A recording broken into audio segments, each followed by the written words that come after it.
அனைவருக்கும் காலை வணக்கம். இப்போ நம்ம இந்த வீடியோவில் என்ன பார்க்க போகிறோம் அப்படின்னு பார்த்தீங்கன்னா, அப்ஜெக்ஷன் ட்ராக்கர் வந்து எப்படி கொடுக்கறது அப்படின்றத வந்து பார்க்க போகிறோம். கொஞ்சம் வந்து கவனமாக பார்த்துக்கோங்க. ஃபஸ்ட்டு வந்து பார்த்தீங்க அப்படின்னா, நீங்கள் வந்து நெட் சென்டருக்கு போயிட்டீங்கன்னா பிரச்சனை இல்லை, அவங்களே பார்த்துக்குவாங்க ஓரளவுக்கு. அப்படி இல்லை, நீங்கள் வீட்டிலேருந்தே பார்க்கணும், நான் மொபைல்லேருந்தே பண்ண போகிறேன் அப்படின்னு சொல்லி பார்த்தீங்க அப்படின்னா, இது மாதிரி க்ரோம் வந்து ஓப்பன் பண்ணிக்கோங்க. அடுத்து வந்து பார்த்தீங்க அப்படின்னா டிஆர்பி nic.in இதான் வந்து வெப்சைட்டு. ஃபஸ்ட்டு இருக்குது பார்த்தீங்களா, டிஆர்பி .nic.in இந்த வெப்சைட் கொடுத்தீங்க அப்படின்னா ஓப்பன் ஆகும். டிஆர்பி வெப்சைட் ஓப்பன் ஆகும். அந்த பார்த்துங்க டிஆர்பி அப்படின்னு இருக்கும். அந்த டிஆர்பி அப்படின்றத டச் பண்ணுங்க. அதுக்கப்புறம் வந்து பார்த்தீங்கன்னா இது மாதிரி ஆசிரியர் தேர்வு வாரியம் அப்படின்றது வந்து வரும். அதில் வந்து பார்த்தீங்க அப்படின்னா வாட்ஸ் நியூ அப்படின்றது வரும். இதில் வந்து பார்த்தீங்கன்னா 1, 2, 3ஆவதுல வந்து பார்த்தீங்கன்னா இந்த அப்ஜெக்ஷன் ட்ராக்கர் இருக்கும். அதை டச் பண்ணுங்கள். சரிங்களா? டச் பண்ணதுக்கப்புறம் இப்படி ஓப்பன் ஆகும். ஓப்பன் ஆனதுக்கப்புறம் வந்து பார்த்தீங்க அப்படின்னா லாஸ்ட்டில் வந்து பார்த்தீங்கன்னா click here to access the link for tentative answer key and objection ட்ராக்கர்னு இருக்கும். அதை டச் பண்ணுங்கள். அதுக்கப்புறம் வந்து பார்த்தீங்க அப்படின்னா அப்ஜெக்ஷன் ட்ராக்கர் அப்படின்னு சொல்லி கொடுத்துருப்பாங்க. ஸோ வந்து அப்ஜெக்ஷன் ட்ராக்கர் அப்படின்றத டச் பண்ணுங்கள். நெக்ஸ்ட் வந்து பார்த்தீங்க அப்படின்னா இதில் வந்து ஒரு இது கொடுத்துருக்காங்க. ஸோ வந்து இதை படித்து பாருங்கள். படித்து பார்த்துட்டு அதுக்கப்புறமா வந்து இந்த பாக்ஸ் இருக்குது பார்த்தீங்களா, ஐ ஹேவ் ரீட். ஏன்னா வந்து நான் வந்து இதெல்லாம் ரீட் பண்ணிட்டேன், நான் வந்து எல்லாத்துக்கும் நான் சம்மதிக்கிறேன், இன்ஸ்ட்ரக்ஷன்லாம் எனக்கு புரிஞ்சிருச்சு அப்படின்றத வந்து சொல்லிவிட்டு அக்செப்ட் அப்படின்றத கொடுக்கணும். கொடுத்ததுக்கப்புறம் வந்து பார்த்தீங்க அப்படின்னா இதில் வந்து பார்த்தீங்கன்னா கொஸ்டின் நம்பர் கேட்கும். அப்ஜெக்ஷன் எந்த கொஸ்டின் நம்பர் வந்து அப்ஜெக்ட் பண்ண போகிறீங்க அப்படின்றது கேட்கும். இதில் வந்து பார்த்தீங்க அப்படின்னா நீங்கள் எந்த கொஸ்டின் நம்பரை பார்ட் ஏழு அது தமிழில் ஏதாவது கொடுக்கணும் அப்படின்னா பார்ட் ஏழு இருக்கும். 30 கொஸ்டின் வந்து பார்ட் 1 தான். ஸோ வந்து 30 கொஸ்டினுமே வந்து பார்த்தீங்க அப்படின்னா தமிழில் உள்ளது. அடுத்த 31லேருந்து பார்ட் பி அல்லது பார்ட் 2 வந்து ஸ்டார்ட் ஆகிடும். இதுதான் மேஜர். 180 வரலுமே இருக்கும். ஸோ வந்து இப்போ ஒரு எக்ஸாம்பிளுக்கு சொல்லணும் அப்படின்னா இப்போ ஒரு 45வது கொஸ்டின் வந்து நீங்கள் வந்து சேலஞ்ச் பண்ணுறீங்கன்னு வச்சுக்கோமே. 45வது கொஸ்டின் கொடுத்துட்டீங்க. இது வந்து கொஸ்டின் நம்பர் கொடுத்ததுக்கப்புறம் இங்கே வந்து கொஸ்டினே ஷோ ஆகும். ஸோ வந்து இங்கே பார்த்தீங்கன்னா தெரியும் பாஜிராவ், முதல் பாஜிராவ் பேஷ்வா யாரிடமிருந்து உத்வேகம் பெற்றார் அப்படின்னு இருக்கு. இதுக்கு வந்து டிஆர்பி போர்டு கொடுத்துருக்க வந்து பி ஆப்ஷன் கொடுத்துருக்காங்க. சரிங்களா? நம்ம வந்து கேட்குறது வந்து இந்த ஏ ஆப்ஷன் கேட்குறோம் அப்படின்னு வச்சுக்கோங்களேன். நம்ம என்ன பண்ணணும் அப்படின்னா அப்ஜெக்ஷன் டைப்புன்னு கொடுத்துருப்போம். ஸோ வந்து அப்ஜெக்ஷன் டைப்பை தொட்டிங்க அப்படின்னா டெனன்டிவ் ஆன்சர் கீ இஸ் ராங் அப்படின்ட்டு நம்ம கொடுக்கணும். ஏன்னா வந்து அவன் கொடுத்துருக்க பி கொடுத்துருக்கான், ஆனால் ஏ தான் ஆன்சர் அப்படின்னு நம்ம சொல்கிறோம் அப்படின்னா டெனன்டிவ் ஆன்சர் கீ இஸ் ராங் அப்படின்ட்டு 3வது ஆப்ஷன் தொடணும்.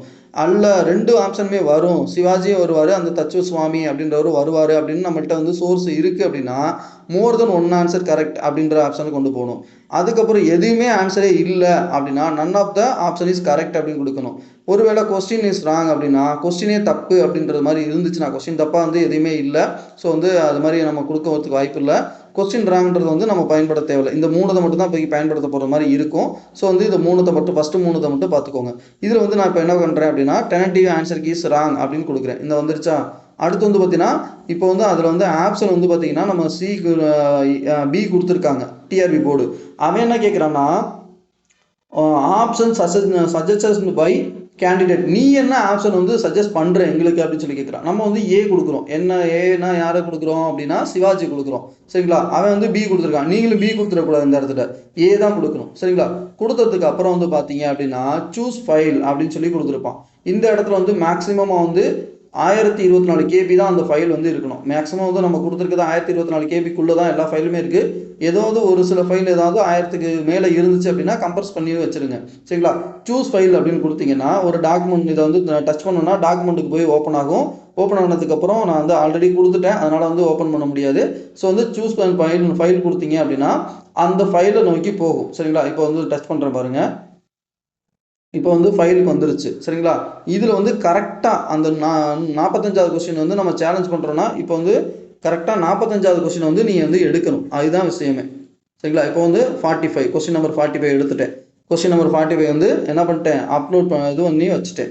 நெக்ஸ்ட் வந்து பார்த்தீங்கன்னா சப்ஜெக்ட் அப்ளைட் அப்படின்னு சொல்லி ஒரு ஆப்ஷன் இருக்கும். இதில் வந்து பார்த்தீங்க அப்படின்னா ஹிஸ்ட்ரி அப்படின்றது தான் வந்து டிஃபால்ட்டாக இருக்குது. நீங்கள் ஹிஸ்ட்ரியை மட்டும் தான் டச் பண்ண முடியும், செலக்ட் பண்ணவே முடியும். ஸோ வந்து அதை வந்து கொடுத்துருங்க. அடுத்தது புக் நேம். இப்போ மிடிவல் இந்தியா அப்படின்னு இருக்குன்னா மிடிவல் இந்தியா அப்படின்றத கொடுக்கணும். அதுக்கப்புறம் வந்து பார்த்தீங்கன்னா புக்கோட ஆர்த்தர் நேம். இப்போ வந்து மங்கள முருகேசன் இருக்காங்க அப்படின்னா அந்த புக்கை கொடுக்குறீங்கன்னா அந்த புக்கு எந்த புக்கோட கொடுக்குறீங்களோ அந்த ஆர்த்தர் நேம் கொடுத்துடணும். அதுக்கப்புறம் பப்ளிகேஷன் டீட்டெயில், அது என்ன பப்ளிகேஷனு, அந்த டீட்டெயில் அதிலே இருக்கும். அந்த புக்கோட ஃப்ரண்ட் பேஜ்லேயே வந்து பார்த்தீங்க அப்படின்னா இருக்கும். அதுக்கப்புறம் புக்கோட எடிஷன், அந்த புக்கோட எடிஷனு எல்லாமே அடுத்த பக்கத்தில் இருக்கும். சரிங்களா? அதுக்கப்புறம் பேஜ் நம்பர். இது வந்து பேஜ் நம்பர் வந்து பார்த்தீங்க அப்படின்னா, இப்போ நம்ம டாக்குமெண்ட் ஒன்று அப்லோட் பண்ணோம் பார்த்தீங்களா ஸ்டார்டிங்கில், அந்த டாக்குமெண்ட்டில் நம்ம வந்து என்ன பண்ணியிருப்போம் அப்படின்னா, அந்த பேஜ் நம்பர் வந்து மென்ஷன் பண்ணியிருக்கோம். அதிலே 100வது பேஜ், 42வது பேஜ்னு எந்த பேஜ் நம்பர் இருக்கோ அந்த பேஜ் நம்பர் கொடுக்கணும். இதில் மெயினான விஷயம் என்ன அப்படின்னு பார்த்தீங்கன்னா, இந்த புக் இதுலேருந்து பார்த்தீங்க அப்படின்னா ஃபஸ்ட்லேருந்து எடுத்தோம் அப்படின்னா, ஃபஸ்ட்டு வந்து நம்ம செலக்ட் பண்ண வேண்டியது வந்து தெளிவாக செலக்ட் பண்ணிடணும். சரிங்களா? ஆன்சர், அதாவது ஆன்சர் கீயை வந்து கொஸ்டினை வந்து தெளிவாக செலக்ட் பண்ணிடணும். அது அந்த கொஸ்டின் தானான்றதை கன்ஃபார்ம் பண்ணிடணும் 2வது பாக்ஸில்.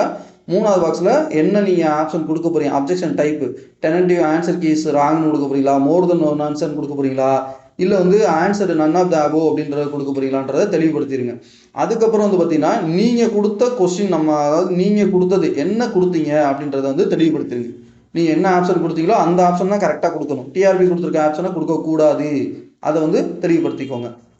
அதுக்கப்புறம் வந்து பார்த்தீங்கன்னா, டாக்குமெண்ட் சூஸ் பண்ணுறது, கரெக்டான டாக்குமெண்ட். 45 கொஸ்டினுக்கு 45வது டாக்குமெண்ட் தான் கொடுக்குறோமா, கரெக்டான ஆப்ஷன் தான் கொடுக்குறோமான்றதை செக் பண்ணிக்கோங்க. அதுக்கு அடுத்தது பார்த்தீங்கன்னா, சப்ஜெக்ட் அப்ளைடுன்னு பார்த்தீங்கன்னா ஹிஸ்ட்ரி தான், அதில் வேறு எதுவும் இல்லை. அப்புறம் புக் நேமு, அதுக்கப்புறம் ஆர்த்தர் நேமு, அதுக்கப்புறம் பப்ளிகேஷன் டீட்டெயில்ஸு, அதுக்கப்புறம் வந்து பார்த்தீங்கன்னா புக்கோட எடிஷனு, அதுக்கப்புறம் லாஸ்ட்டாக வந்து பார்த்தீங்கன்னா புக் பேஜ் நம்பர் அப்படின்னு கொடுத்துருப்பாங்க. இந்த பேஜ் நம்பர் கொடுத்ததுக்கப்புறம் சென்டு ஓடிபி இப்போதைக்கு கொடுக்க முடியாது. ஏன்னா இதெல்லாம் நான் டீட்டெயில் ஃபில் பண்ணாதனால போகாது. நீங்கள் என்ன பண்ணணும், இதெல்லாம் ஃபில் பண்ணதுக்கு அப்புறமா send OTP to registered mobile number அப்படின்னு சொல்லி கொடுத்தீங்க அப்படின்னா, நீங்கள் வந்து டிஆர்பி அப்ளை பண்ணியிருப்பீங்க பார்த்தீங்களா, அப்போதைக்கு ஒரு மொபைல் நம்பர் கொடுத்துருப்பீங்க. அந்த நம்பருக்கு தான் மெசேஜ்லாம் வந்திருக்கும். அந்த நம்பரை கண்டிப்பாக கையில் எடுத்துகிட்டு போகணும். ஏன்னா ஒரு சிலர் வந்து என்னோட ஹஸ்பண்ட் நம்பரில் கொடுத்தேன் அப்படின்னு சொல்லுவாங்க. அது மாதிரி இருக்கக்கூடாது. அவங்களோட நம்பர் கண்டிப்பாக வேணும். அப்போ தான் வந்து நீங்கள் ஓடிபி கொடுக்க முடியும். சரிங்களா? ஓடிபிக்கு வந்து டைம் கிடையாது. 10 செகண்டில் கொடுக்கணும், 20 செகண்டில் கொடுக்கணும்லாம் கிடையாது. ஏன்னா வந்து அவனே 10 நிமிஷம் கழிச்சு தான் ஒரு சில நேரம் ஓடிபியை கொடுத்தான். அதனால் வந்து அந்த ஓடிபி டைம் வந்து கிடையாது. உங்களுக்கு வந்து பார்த்தீங்கன்னா ஓடிபி ஒன்று வரும். 4 டிஜிட்டில் வந்து ஒரு ஓடிபி வரும். அப்போதைக்கு வந்து பார்த்தீங்கன்னா இந்த இடத்துல வந்து என்ன ஆகும் அப்படின்னா, பக்கத்தில், அதாவது பேஜ் நம்பர்னு இருக்கு பார்த்தீங்களா, புக் பேஜ் நம்பர்னா அதுக்கு கீழே ஓடிபி அப்படின்னு சொல்லி காட்டின ஒரு காலம் வந்து ஓப்பன் ஆகும். அந்த இடத்துல நான் அந்த 4 டிஜிட் ஓடிபி நம்பர் கொடுத்ததுக்கு அப்புறம் அப்ஜெக்ஷன் பண்ணவா, சப்மிட் கொடுக்கவான்னு சொல்லி கேட்கும். சப்மிட்னு ஒன்று இருக்கும்.